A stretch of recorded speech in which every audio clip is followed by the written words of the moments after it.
What's up, everybody? Today, y'all here with the GOAT Wah and the one and only Julian Williams, other known as J-Rock. He's a former unified super welterweight world champion.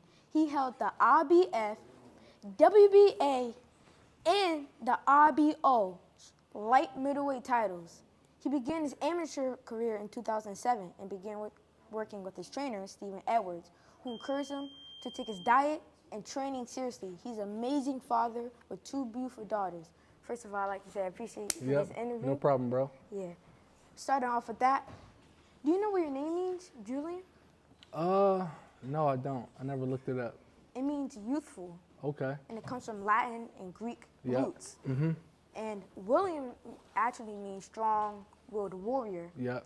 And I can see that because you fight like a strong-willed warrior in the ring. Yep.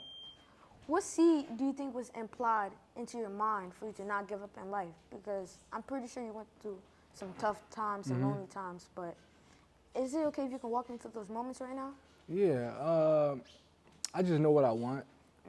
And I also know that things don't necessarily come easy. Every successful person always got a story of how they fell and had to keep going, keep going, and eventually they start getting better and better until eventually they got to a point where they succeeded. But nobody sees the part where they got knocked down and had to get back up and put more work. Yeah, they only see the part when you win. They only see the part when you win.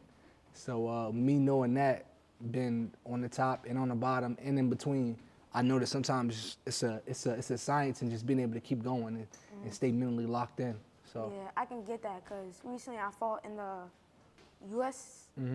Nationals, USA Nationals, and I recently lost. But that only built me up to keep going. Yep. You see, I'm in the gym. I was For just sure. working out. Yep. Yeah. What was the time where words came into action, showing how powerful they are? What was the time where word came to action? Or your words My words. came into action, showing how powerful they are. Okay, so I remember I was like 22-0, and I worked my way to the mandatory position. Yeah.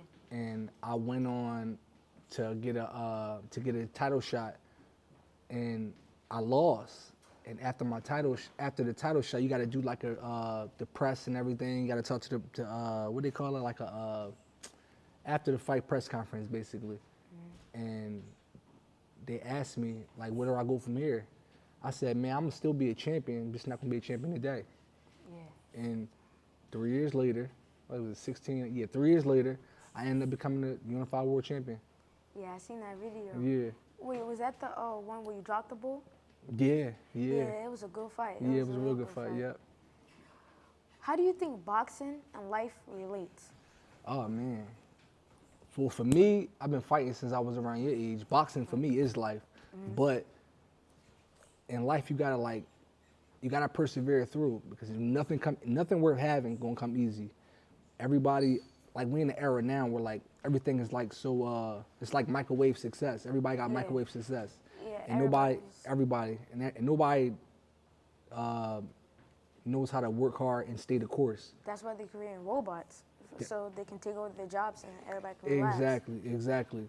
Everybody's so used to like microwave success, and sometimes all the time, you just gotta stay the course. Even when you don't get something, if you want it that bad, if it's worth that much to you, you just stay the course until you get it. Yeah, it's not always gonna go your way either. No, especially not in boxing. Because it's life. It's life, you know what I mean? So it's just about that. Yeah. When was the last time you seen a kid with a cast on? Because I feel like all the injuries are psychological, not physical. You know what's crazy? Somebody put something on social media saying like, man, kids don't play outside anymore. I ain't seen a kid with a cast on in a long time. And that made me think, like, I haven't seen a kid with a cast on. Me either. Because kids don't play outside no more. They don't. Because it was a while back, I was in school, it was a kid in my class, he had a cast on because he used to play outside, do sports, and all that other stuff. His mom just told him, put some bandages around it, bandages around it, just go back to school. I'm like, yo, you only that's crazy. I'm like, yo, you didn't even take a break? He said, nah, I just came right back to school. That's crazy. I said, dang, if I was you, I would have want that break. Nah, I would have went and got my hand held up first. It's crazy. And my last question is always the same question. Without the money, cars, or jewelry, even without family, respectfully, how do you find happiness within you? You know what? That's a good question. I don't know. I'm not gonna lie because I think my happiness come from my family, uh, accomplishing the things that I set out to do, no matter how long it take. I get happiness from that, and mainly my family, especially my kids. So if I don't got my kids and my family, then there's no need for me to. I wouldn't be as enthused about accomplishing some of the goals I'm trying to set out to accomplish. So Okay, so you want to show your kids what you accomplished? yeah, no, I'm not gonna lie. The accomplishments is really for me. Cause let me tell you something, right? My kids gonna love me regardless. No matter if I'm a trash truck man. There's nothing wrong with being a garbage man. But no matter if I'm a garbage man or a world champion or anything in between, as long as I show up with them and be a dad and be nice or be mean or whatever, as long as I'm there every day, they're gonna love me. So really, for real, to be honest, the accomplishments is for myself. So it's for you, for who you are. Yeah. Yeah. The goal I set out to achieve, I'm trying to get to that point. But that has nothing to do with my kids. They benefit from it, of course, but it's nothing to do with them. You're trying to play your role as a dad.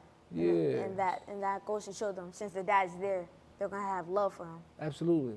Yeah, because if you're not there, they're not gonna love you. If you're not there. If you're not there, respectfully. yeah, for sure. If you're not there, I mean, how can you love something that's not there? Yeah. So I just make sure I show up every day. Being a dad, just make sure I show up every day. Yeah. Well, you heard it from the man himself, Julian Williams. I appreciate it. Thanks, bro. I appreciate you. That's okay anyway.